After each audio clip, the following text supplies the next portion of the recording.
Greetings and salutations, race car lovers, petrol heads, and others. You know who you are. It's episode... Gary, I need my glasses. And you know what Gary's doing behind the camera there? It's episode 81 of Waved Yellow. It is a magnificent... And apparently they say this is autumn, because on Saturday... Hola. On Saturday, Gary, let me finish. On Saturday, we go from... Stewie. Autumn to winter. Yeah. Just like that, there's a switch. But you know what? Yeah. I've got a Mopar jacket on. We like Mopar because they support racing in South Africa. And we're here with the fosterest ginger in the world, Stuart White. Stuart, thank you for, in your hectic schedule of a superstar driver, thanks for sharing some time with us. No, thank you very much for having me and giving me the invite to come along. It's always nice to come speak to you guys, and I think what you're doing for South African motorsport is absolutely fantastic, so thank you for having me. Stuart, if you speak so kindly of us, you can come again. And of course, you've got the finest catering person in the world, who is your dad. He has a legendary braai culture. And we were in Port Elizabeth this last weekend, and we're going to get to what happened. And there's a lot that happened this weekend. It was... Gary, how frickin' cool was racing this weekend? I had a fantastic time. I mean... Can you tell your face? No, He smiled! Grumpy smiled, I love it. We went to Port Elizabeth, and we tried a couple of things in live streaming that haven't been tried in South Africa before, and it worked out very, very well. Is that why you were grumpy? You were panicking? Yeah, I was panicking, and watching a youngster like Stewie over here do what he does, and just the camaraderie and the gees, if I may use that word. For those who don't understand Afrikaans, gees means sommer lekker. If you don't understand what does that word mean? English means it was awesome. And yeah, we just did a lot of things, and for all of those that watched the live stream, thank you very much, really appreciate it. So, Gary, we're back in our outdoor studio. Yeah. And we decided, somebody decided that we're going to go through winter in our outdoor studio. Body. I was going to say some arsehole, but we're not allowed to say that. You just did it. So I'm I opened my mouth a couple of weeks ago. I opened my mouth a couple of weeks ago that we South Africans are hardy. And even as gingers, and I know that you like 17% Scots, but because the question is, how do Boere get ginger? Well, it's quite easy. My granddad from my dad's side was from Scotland originally, and then got married to a lady in South Africa, my grandma. So she's still around. I never actually got to meet my granddad, and he was also big into motorsport, used to work for Jaguar. So I would have loved to meet him, and I'm sure I will one day, but when we all go to the same place one day, so I'm sure I'll meet him one day. But my grandma's still a big support for me, and I think it's quite an interesting story that we originate from Scotland, so that's where the red hair comes from, and my love for drinking 5 Roses tea, as you noticed before the show. But you put a whole lot of that aspartame or whatever stuff in it. Yeah, well, I'm not allowed to have sugar, or not a lot of sugar on a daily basis, so you need to sweeten it up a little bit. So talking of that racetrack in the sky, and I want to go back there to the racetrack in the sky. First of all, Niki Lauda's send-off today, Gary, and I jest, but you know Niki Lauda's history. Yeah, there were odds on him surviving the fire cremation today. But Colin, Niki Lauda, no, he was the finest finest race driver I met. I met him when he was a kid at Kyalami. Absolutely awesome. And then our condolences to Heinrich Rieder, motorcyclist extraordinary, a friend of note, a human, a man of a massive heart, who sadly passed away in a crash. To Heinrich's family, his friends, his loved ones, and everybody in the motorsport community. Condolences, guys. Life's a bitch sometimes. We will see you one day. And then to Matthew Nash, who got a best birthday present on Saturday. And we're going to go back to the Adjust for Sleep 500, part of the Mopar South African Endurance Series. So Matthew Nash got a fantastic birthday when one of his cars finished, was it fourth over? They came fourth, him and Moses. Yeah. They both came fourth, but Matthew's guys were in Nash's, Moses was in a Triumph, and they won the Index of Performance, which was, and they kind of, Gary, at that race, they escaped me because they just they lurked. Yeah, and they just did it. But they delivered at the end. But awesome. Besides that, you had Howard Blake in there. Now, Howard Blake is not exactly a youngster, like our colleague sitting like next you. to us. Yeah. You know a youngster, Gary. And they're a little bit better than me. They were constantly just got it on the button. They constantly kept the laps going. And he was with Andrew Horn. Don't forget, Gary, my notes production. Yeah. I mean, our research department. They did fantastically in they sorted this and out. Andrew Horn's online. He also just passed a comment. Thanks for the great coverage last weekend, Andrew. Thank you very much for watching, and thank you for your support. Hey, and well driven, dude. That was freaking awesome. Next time, you know, Gary, this is not the first time that these Nash cars have won the Index. And the thing about them is that Matthews, look, he's not well in his head. He's a freaking nutter of note. You're talking about Matthew Nash? Matthew Nash.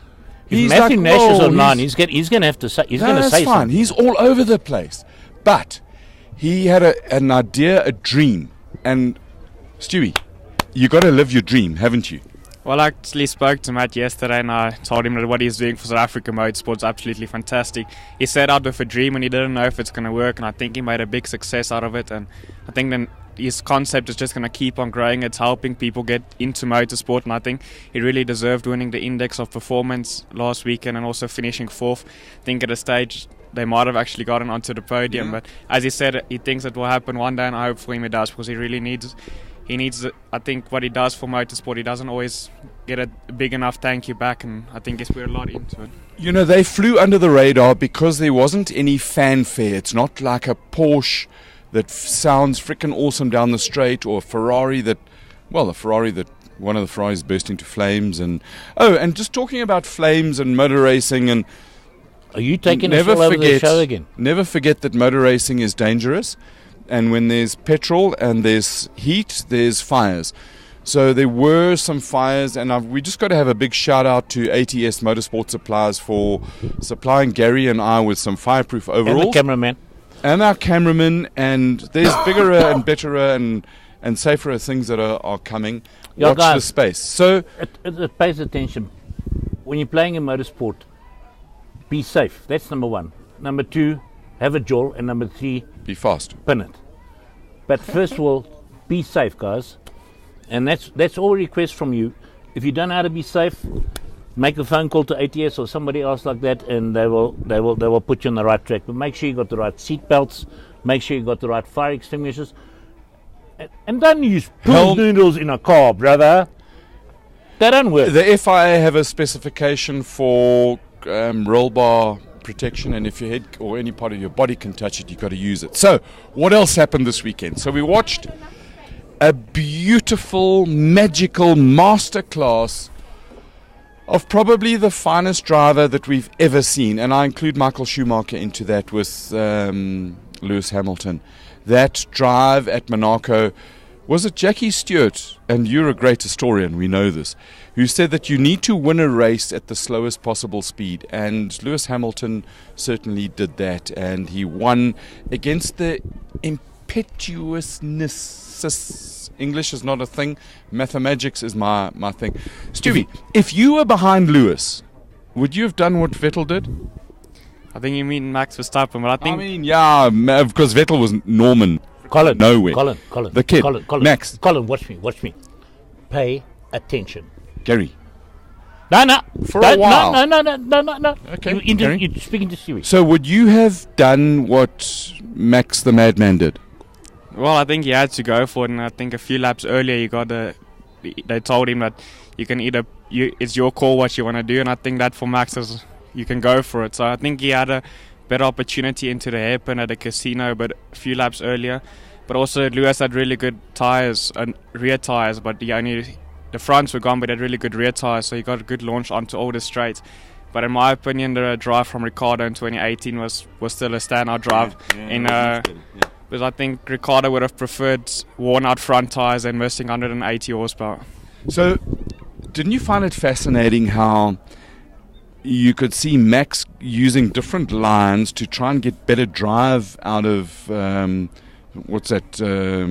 hairpin? It's not Lowe's, whatever the hairpin is called now. Out of the hairpin and into the tunnel, but Lewis just had as you say, he looked after the tyres and he was fast where it mattered, and so it made passing virtually impossible. I think that's the big thing, and it's so easy to block on a street circuit. I saw it in Poe as well. If you drive in the middle of the track, the person behind you really cannot do anything. All respect, he left the door open for Max in the second last lap, and I think he got very lucky, because most of the times when you see contact like that in Formula 1, the driver gets away for a puncture. Or a spin. But, it was the spatial awareness, and I want to talk to you about that a little bit later, about the 6th, 7th, 8th and 9th senses that you as a proper racing driver have got. You kind of feel that there's something happening. I think, well, I have it as a habit, like you always have a quick look in your mirrors, even if after a while you don't notice anymore, but you have a quick look, and when somebody is behind, you're always aware where he is and what he's going to try. So when you enter a corner and you see that he's taking a different line, you know he's setting up something for the exit. But when you say a quick look, it doesn't mean that you take the center of your eyes and you look at the mirror. You've got vision out the side of your eyes and spatial awareness and stuff like that. Yeah, that's also why I use eye dramas for peripheral vision, to see in a wider aspect, especially when you get tired. And when you start getting tired, your awareness goes more to one focus point. So that's the thing. Our eyes are a muscle and you can train it. So that's why all Formula 1 drivers and top athletes train their eyes, because it's another muscle that's important in racing. I want to get back to that, but Gary, if I may ask, silly question, what the hell is muscle? What do you call it? Hold on, there's iGym. Yeah, no, what is iGym? Have you met Cheryl Calder? Yes, I have. I went to spend a bit of time there in beginning of last year. I spent 2 weeks there training with them, and I'm still using their program that you do daily on a laptop for about 10 minutes, because they also believe you must not overwork it, but it's very important at 10 minutes to strengthen your eyes, and it seems to be since I've been using it, I can definitely see a difference, and would definitely advise anyway. You can see a difference? Well, you can definitely notice it, but I can look at or notice a lot more stuff around the track, and it's also helping me with markers and stuff, especially on tracks where the barriers are far away, like on circuits like Paul Ricard, where you still have to use markers on the track, but you cannot look to the barrier to see your marker and still turn into the corner. So that helps a lot. So for those of you... Sorry, and I don't mean to interrupt you, but explain to us what iGym actually is. Well, Gary? Were you going to go there? For those of you who don't know, Dr. Cheryl Calder is world-renowned. She started off with this theory that your body responds to inputs in its senses, and one of them is your arse. So check my arse, bro. Check my arse. You know your arse. He is talking about these things, guys. These things, your eyes, brother. So she started with this whole thing about how to get information into the brain, because you've got inputs in the brain which result in outputs. And outputs in terms of body, not outputs in terms of body, Gary. Colin, so family show we have. It is, Gary. I'm wired as hell. So anyway, and she started this whole thing, did a lot of research at various universities, and established iGym. She's worked with international rugby teams, cricket teams, hockey, motor racing drivers, golfers. Valtteri Bottas 2.0 is basically due to Cheryl Calder. Ernie Els, who can now stroke a putt, Cheryl Calder. Dr. Cheryl Calder, iGym, awesome stuff. Gary, I got the word right because it's a family show. Maybe we should try so that's iGym. Get hold of her one day and see if she'll come and do a wave jello with us. Gary, I wanted to talk to the guys from Phonak who do the same stuff for sound, and you had a hissy, you threw your toys basically like Steve Humble threw his toys out the other day. They went flying for days. Next, Colin. Right. So going back. No, I'm paying attention. So going back to what happened this weekend. So we watch a master class, and then we watch how cool. Sorry, the brain is. How cool was Carlos Sainz in the McLaren on the first 2 laps? I think that's where he made the difference for his race, and afterwards his team really came through with the strategy. I think Renault messed up the strategy a bit because Ricciardo was still in 6th place after the first 2 laps, and then I think they stopped a bit early, fell back and never got a track position again. I think Carlos Sainz really came through, making up positions in the first lap, took some risk. But outside of 3 at Monaco?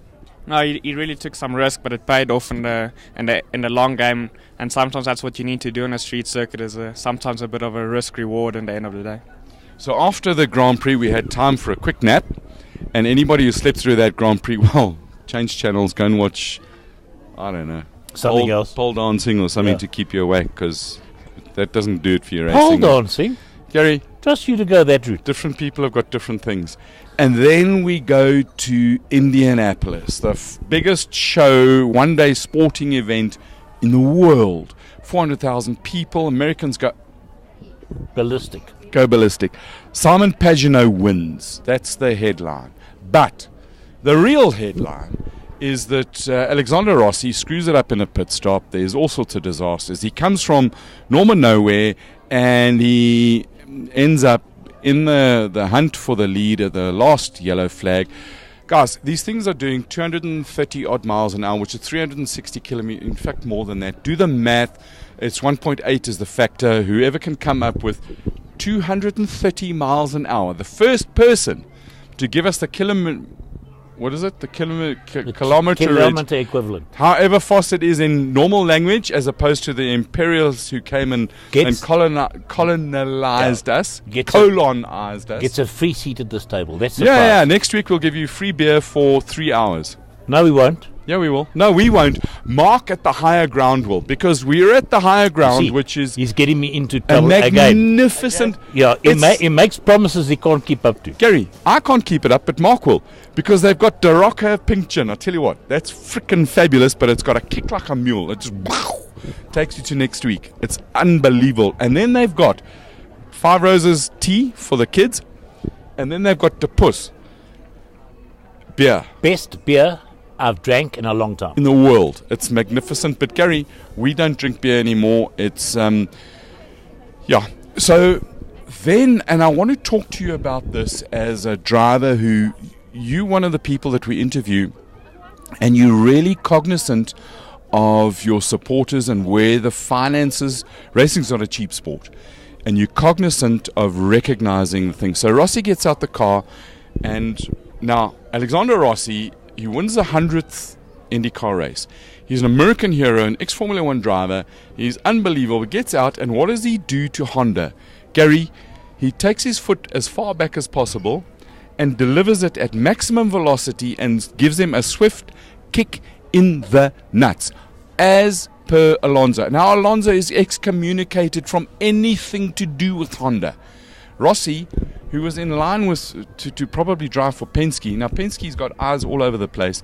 Dude, I was going to say he screwed up. So, what happens when you racing, and let's say sponsor Y with these, no, geez, we can't use Y because then somebody else will be upset. Sponsor M, no, we can't use that. D. X. I'm finding a letter of a tire company, for instance, sponsor Z. Your Z tires, they cuck. I mean, they're not good. And how do you handle that when you know that your Z tires let you down? As a driver, you get out, somebody comes to you while you're all hot and wired and shoves a microphone in your face. How do you handle that? Well, there's not much you can do. They're also going to be there the day that you win, and then they're going to be the best product on the market. But on the bad days, you need to work together, develop the product, and then come back stronger the next time. There's not much you can do in the moment when everybody is going through the dark patch. It's not just you. There's a lot of people behind the scenes with you going through the same problem. So you need to work together, build a team up, and then come back stronger the next day. If you're going to badmouth them or say something bad, they're not going to work with you to get back to that, to the winning product. And that's a lot of times when the problem comes in, because you need the people around you to work with you, not against you.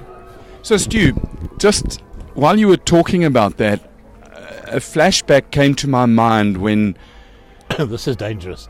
When he gets flashbacks, it's dangerous. At the Adjust for Sleep 400, Stuart was on pole position, fastest ever lap around Port Elizabeth. Unbelievable. 55 what? It was a 55.3, but we believe we could have gone into mid. Driver's excuse book. It's getting fatter and fatter. I got traffic. I didn't have the time to gink. What's your excuse this time? I think we always lose about 1 second on a full tank compared to an empty tank, and in the race we did a 55.6, and that's about what we imagined we could do. So you think you could do a 54.6, 7, 8? Well, that's what the theoretical was, but after I got the lap in, and after that there was no real reason to keep pushing, and there was so much traffic ahead, so we knew we'd have had the same problem. So we were on pole position and want to rest the car, so we came in and we were happy with the time with that. We were happy.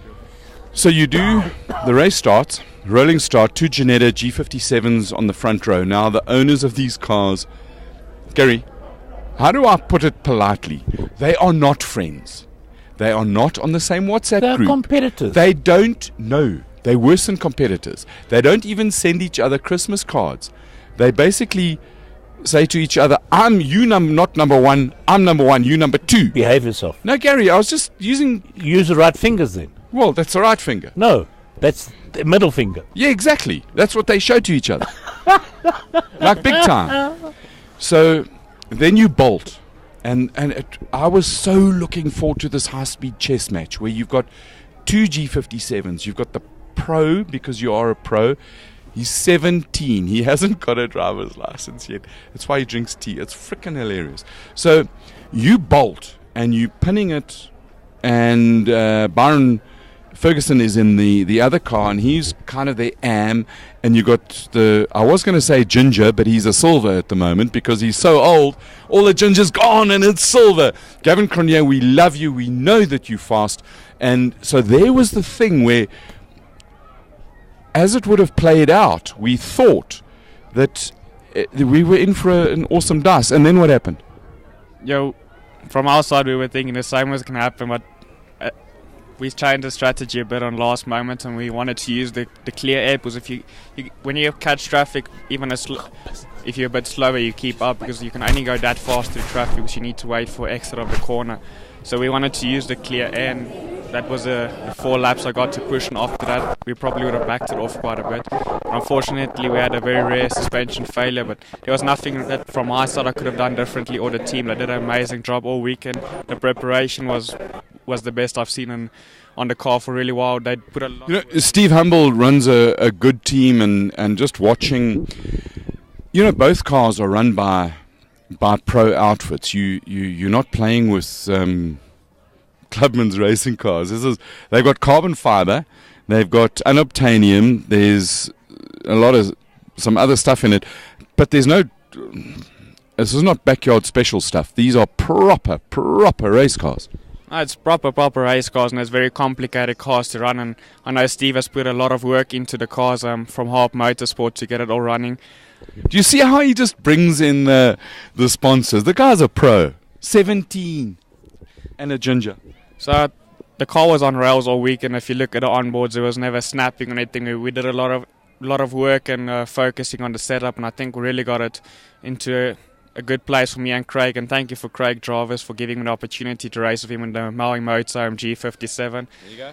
So it was up to the point we had no problems, and we were really looking forward to the race because we both looked strong in the car. But unfortunately, it's motorsport; these unsuspected things happen, and as we said earlier, now the team just needs to refocus, come back stronger next time. We're already working on solutions for it not to happen again, and we will be back stronger, and I believe that the day will come that we'll be back on the podium. But I want to go, right, let's just move on from there. It was a great race, and so there are a couple of things that just to Fritz Kleinans, and I've got to say a big thank you to Fritz for keeping the race alive. We've still got a piece of the engine of Nick Adcock's car that lunched itself on the morning. Go back and have a look at the streaming that we did there. It was unbelievable. So just for those of you who didn't watch, so the 333 car won Second was Charles and Harry Arangi's father and son. They were 6 laps behind the Ligier, I think it was. And then another sleeper was Son Mudley and Andrew Colbert in a Porker. So, Son, if you're watching, here's my challenge. Porsche have just released their colours for Le Mans. And sadly, Gary, there's no pink Porker. I'm desperate to see a proper pink Porker in this country. Son, do me a favour. Please paint it pink. It is magnificent. So, question before Gary. Before you go on, Where have you been, Gary? Did you have an urgent technical matter? Yeah, I had to go and do a technical adjustment. Yeah, great stuff. But Gary runs. I've just got to have a big shout out to Gary.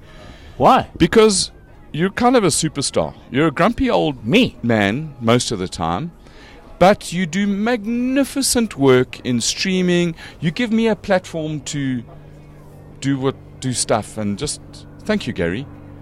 Now, what were you saying? Thank you very much. Is that dust in your eye? Yeah.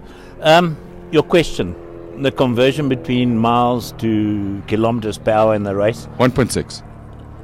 No. I'm giving you the answers from certain people. Ellie says 370 kilometers per hour. Andrew Horn says 375 kilometers an hour. And Menno Havelaar. Menno, hoe gaan dit? Ja, hoe gaan dit met die Datsun rally car? He says 370.1482 kilometers per hour. Which one is correct? What speed did I say, Gary? 230 miles an hour, or was it 220? I can't remember what you said. I'm just giving you the regards typing. If it's answer. 230, it's multiplied by 8 divided by 5. No, I mean, hey, Tingling is going to come up again. If I said, and this time we're starting at 2,000 rand a shot. I didn't say nothing, Gary. If I said 230 miles an hour, it's 368 k's an hour. However, I said 228. Guys, what did I say? Tell him I can't remember. I've got Alzheimer's. The rabbits are going and all of that. Stewie, moving forward swiftly. Have you learned to speak French yet? When I was there recently, I picked up quite a lot of the French, and it's very difficult with a South African accent for them to understand what I'm saying, but I'm trying my best to learn it, and it's also they appreciate it when you try to learn their language, but at least I can understand quite a lot of French. It makes it quite helpful when I can understand what they're saying, even if I can't really say it back correctly, but at least I get a understanding to what they're saying. It's also helping quite a lot, but all the engineers and management and mechanics are English, so it helps quite a bit, especially if there's some international drivers in there, but it's something I'm learning is to speak French, and also it will help me a lot going forward in my career, because all the teams are either French or German or English, so the 3 main languages in motorsport. So the reason we say French is because Stu is competing in the French Formula 4 Quattro Championship this year as a Sauber engineering sponsored driver, but he's sold his life to Sauber Formula 1 because we do what we do for the thrill of racing, don't we? Yeah, it was the best opportunity to have come up in my career, so when it came up I took it with both hands. Even if you know what the consequences are, you need to take it. If you want to make it a motorsport, you need to take the risk, and it might pay off one day or it might not, but if you have the opportunity and you don't take it one day when you're older, you might think what would have happened if I took the opportunity. So you cannot let an opportunity like that go past, and thank you for Sauber Engineering for giving me the opportunity to be part of them in 2019, and we hope to have a long relationship with them going forward. Gary, it's like that thing, if the doors open a crack, you kick it open further so there's a bigger crack. But it's about taking opportunities, pretty much like you've done with live streaming, and that crack got bigger.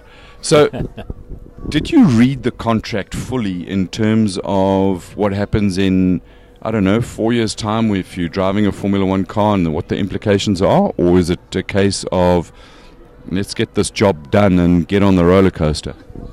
Well, obviously, even if you really want to do it, you're still going to read through the contract and make sure that you understand everything in the contract, because it is still your life going forward. So you need to understand the contracts and what you can do and cannot do. So we went through the contract a few times before signing it, but we didn't have so much time. So we received it, and basically 24 hours later it was signed and sent back. So basically it said, Stewie, we want you to drive, we're going to do this and this, we're going to push you hard, sign here, and you done. I think that's absolutely magnificent. I'm not having a go. Trying to give a feeling of a true racing driver will almost, and I've got to put this a little bit delicately, because you'll almost sell your family, even though the finest catering department is sitting out there. You will do whatever it takes to go to the next level, won't you? Well, I think my family has been very supportive of me going through my career, especially my dad has given up a lot to get me to the point where I am. So it was also a decision we made together, saying if we're going to stop or carry on with it. Because in the beginning of the year, it was a bit 50-50 or carry on or call it a day. And then this came up with Sauber. So when the opportunity came, when you don't have much, you have to take it with both your hands and go forward. So we had a long conversation with the whole family, not just me and my dad, and we all agreed to do it together. And because you got mom and sister, and you know, this is it affects everybody's lives. Yeah, it comes back to it's the whole family. It's not just me that's going on the venture, and we all agreed to do it together. And it's quite difficult for my family as well. They don't see me much. I think my mom takes it the hardest when I go away for 3 or 4 weeks on my own to Europe. So there's a lot of consequences for everyone. But at the beginning of the year, we all agreed that we'll go through it together and face every uphill and challenge together. And hopefully one day we'll reach the top. This is kind of like your groot trek, when you as a, I was going to say a snot op, but you're not. You're 17, and I've got an immense amount of respect for you. And where I got a lot of more respect for Stuart is that we did an interview in an Alfa Romeo Giulia Quattro Valvole Quattro Foglio, which is a 4-valve, 4-leaf. It's got 500 horsepower, it's got carbon fiber for days, it's got unobtainium, and it's got pedal shift, and it's got exhaust sound like of note. They let me drive this thing, sadly for me, they let me drive it, which was the worstest thing I ever did, because it's just ignited another flame inside me, and I want to drive this thing. And then we did this interview with Stuart White, 17 years old, hasn't got a driver's license on his car. He's almost got to drive him around. He's a brand ambassador for Alfa Romeo South Africa, but they can't give him a car because he can't drive it because he hasn't got a license. But he sits there and we're having this quiet chat, and he just talks, and he's just like we're talking here, and we're going quite quick around the track. Just Stewie, bucket loads of respect. Just quickly, we have a gentleman online. Poka, I'm going to get your surname wrong, and I do apologize if I do. But he's actually put up a post over here and talking about Stewie, and he said he had the privilege of meeting Stuart White at the FIA conference. And he says the kid is a role model for South African motorsport, and he wishes you all the best. Do you know the guy? I actually remember having a conversation with him at the FI conference. I saw him more than once, and we actually had quite a long conversation. So thank you for the kind words. And we met a lot of valuable people at the FI conference, and met a lot of people during the day. It's about connections, eh? And day motorsport's all about connections and getting in the right place at the right time. And the conference, thank you to MSA and everybody that invited us to it, because it was really valuable for my career going forward, and met a lot of people, and you never know when they might come invaluable one day.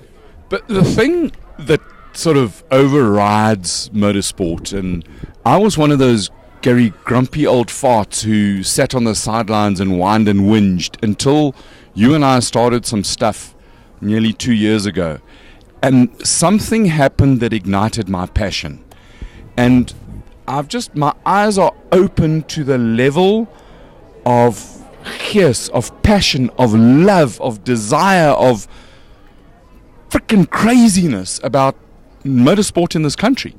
I think motorsports in the country is really starting to, it did go through a damp patch, as everybody knows, but I really think it's starting to pick up again, and with people like Matthew Nash bringing in Nashers into South African motorsport, helping it to grow, and everybody that wants to fix it, I really think it's on the right route with Anton Roux in charge now. There's there's really a lot of positives coming out of it, and I only see a bright future for South African motorsport. Gary, you know, I always say to you, your altitude depends on your attitude. And it's amazing how lacquer motorsport is when you change your attitude. So, if you don't like motorsport, double declutch, change gears, and just put I nearly said that word. Put the bad stuff out of your mind, and, you know, the sun comes up, and it comes up betterer and betterer. There's some other notes that are... While you're looking Gary, up, yes. Yeah, just... Annie van der Linden, nice having you back online again. Awesome joining us. Francois Curzens, Andrew Eva, he's always online. And then Nicole Marais. No one tell you how we know each other, but we do. Andrew Walker, Peter Anker. Guys, there's so many of you online with us tonight. I promise I will respond to all your questions if we haven't answered them. When, Gary? As the evening goes through, but you guys are making this... He's got dust in his eyes again, my boy, my brother. You know what? He had dreams. Gary is a dreamer, and his dream is coming true. And it is so freaking cool to see somebody. If you haven't got a dream, you're screwed. What was your dream as a kid? Well, my dream growing up, the first thing I remember was I wanted to race like my dad. Because when I grew up, he was racing in off-road, and he did it for many years when I started to race well. So growing up, it's all I knew, and my dad was my superhero when I grew up as a racing driver, and I remember going to the races and stuff. And I remember the day that I got my first go-kart, and from there before it was even Formula One, it's you want to be like your dad growing up. And I think without my dad, I would not be sitting here where I am now, and he's given up a lot in his life, including his racing career, to pursue mine. So thank you. Your dad truly is a superhero, not just to you, to the rest of the paddock who, you know, we walk around and we see Dave. He's standing there, he's watching, and I'm saying to this, Dave, you are Musa. You are fantastic. I admire you, your guts, your spirit, your balls, your fortitude, and your passion. And he's the finest briar that I know. Yeah, catering is very important, especially at racing, as you know. So he's the official caterer for ILEP and at all the racetracks, and also it adds a lot to a racing weekend, especially at endurance racing, where the whole team can stay afterwards, talk about the day, have something to eat, and it really adds to the whole weekend. I think Craig has also said it more than once that it really adds to the weekend, and even if you're not having a good weekend, you can still have a good time with good people around you and enjoy the weekend. Good time with good people. And any of you who come to races that Stuart's racing in, do yourself a favour, lurk around the back of the pit, sort of roundabout from about 4:30, because David is there with his braai, and I don't know what the recipes are. All I know is that my mouth is now watering. There was, on Friday evening at Port Elizabeth, there was a prego roll. Gary, I don't know where you were, but hey, I found them. David, thank you very much. Stuart, you are in Joburg. You're talking to influential people and decision makers. What are your plans going forward? He hasn't spoken to me yet. Well, the plans now to see a few people tomorrow, then go back home for about just over a day, and then come back up on Sunday and be flying to France. I have 2 days of testing on Paul Ricard, and after that, initially the plan was to go Le Mans, but it's changed slightly because of more meetings and stuff, so I'll be coming back to South Africa after that. Don't you just love those motorsport meetings?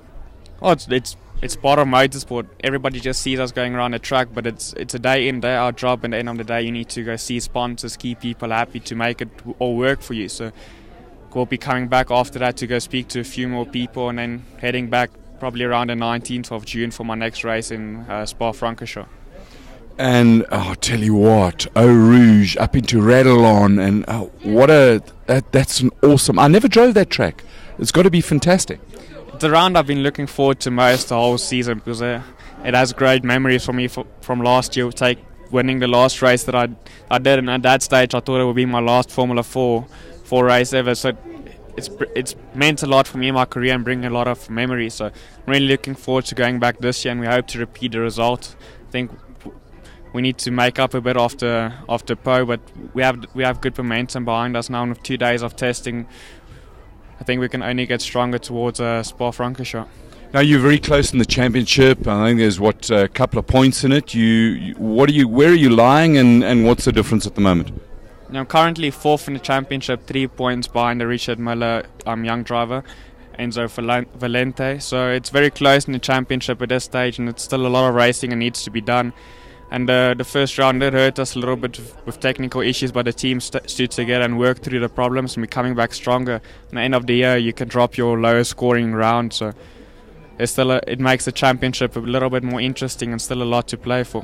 One of the things I found fascinating was the level of messaging that has come on from the first race to now, the level of openness and communication between you and the team, and just the talking to you about it, and the when you talk to some racing drivers, I mean, most of them are freaking mental, but you see the sparks in their eyes when there's something that, like, it's freaking awesome to see that, the communication, and that's got to be really confidence building going forward. The big thing is, if you get out of the car, just go to the locker room and say wait for the next practice session, and nothing is going to happen on your car. So you need to build a team around you to help and support you to go forward and get a better result at the end of the day. So that's very important, and that's what the big thing was, to build a relationship. Before the first race I didn't have much testing, so it was difficult to build a relationship, but staying there now, it helped a lot to get to know the mechanics better, build a relationship, and I think it definitely proved to work at a second round, so we're hoping it will get even better going forward.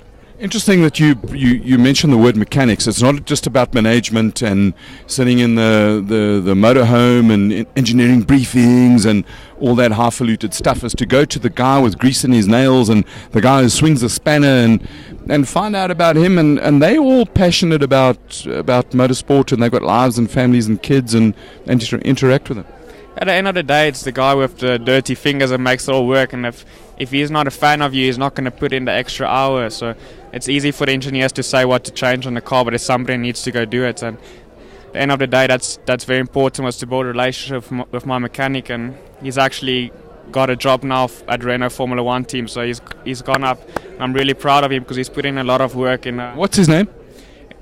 It's actually difficult to pronounce. It's Johan. It's with a lot of A's and stuff, but he's done it. He's really deserved it, and he's also going to be at a 24-hour Le Mans working for LMP2 team. But I mean, the work the guy's put in, he's worked till 2 o'clock in Nagaro, and then after my mistake in Po, he told me, "Don't worry, when you come here tomorrow, the car will be ready." And I found out the next day he was working until about 3 o'clock in the morning. So you need to have a team around you that wants to win just as much as you do.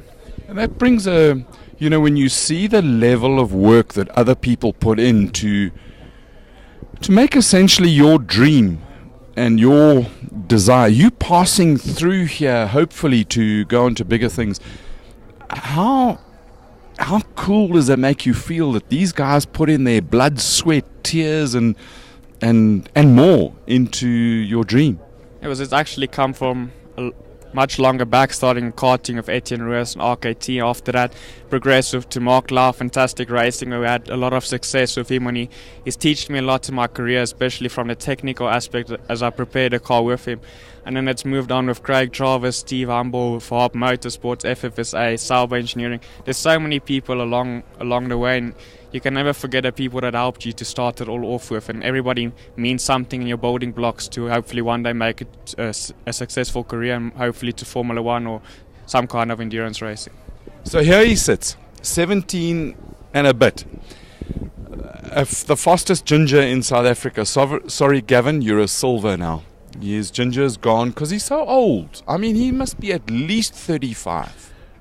If Gavin walks through this door, I'm not going to stop him. No, that's fine. I've got no problem. I called him the silver fox because a fox is sly and wily, and that race of youth and exuberance and age and treachery was going to be something that was fantastic. So here he sits, 17 and a bit years old, on the path, on a trajectory. It's early days. We're not saying he's going to get there, but hey, Stewie, you got to give it a good bunch. There are already probably a couple of hundred people who've helped you there.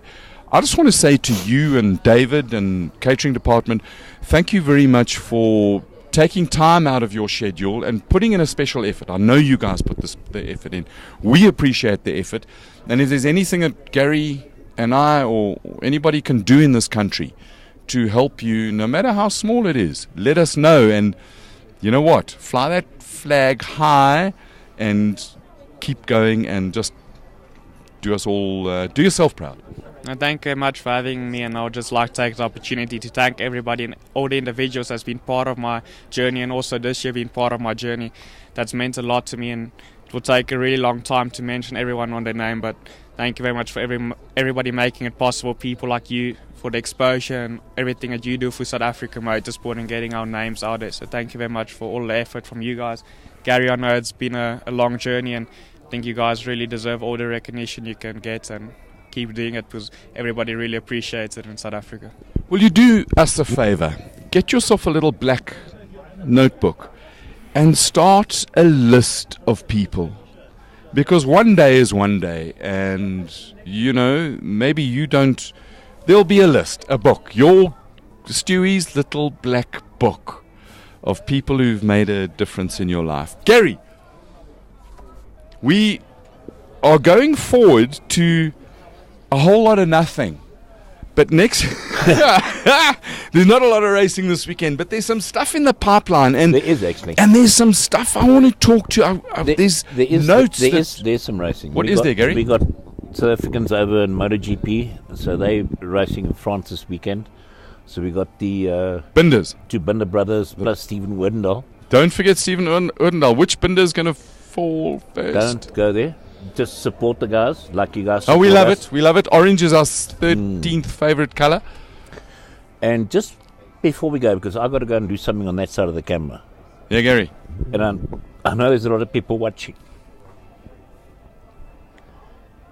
If you guys can help, get in contact with him.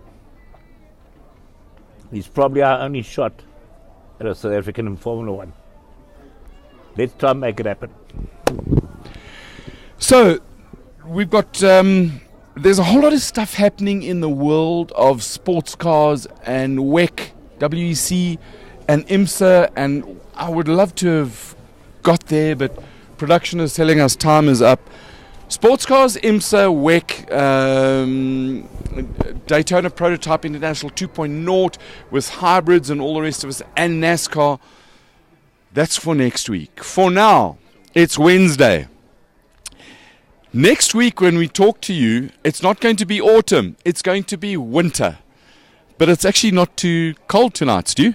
No, it's not too cold. I think you guys will survive through the winter. South Africa doesn't have the coldest winter and there's no snow. So I've full faith in you guys that you will survive through the winter. And I'll be watching all the shows from wherever I am in the world. And I always like watching your shows.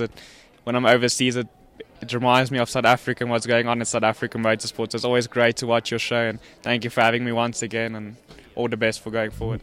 Just a quick one. Hasty's helpful hints. Normally it comes at the beginning of the show. It's at the end. You mentioned snow.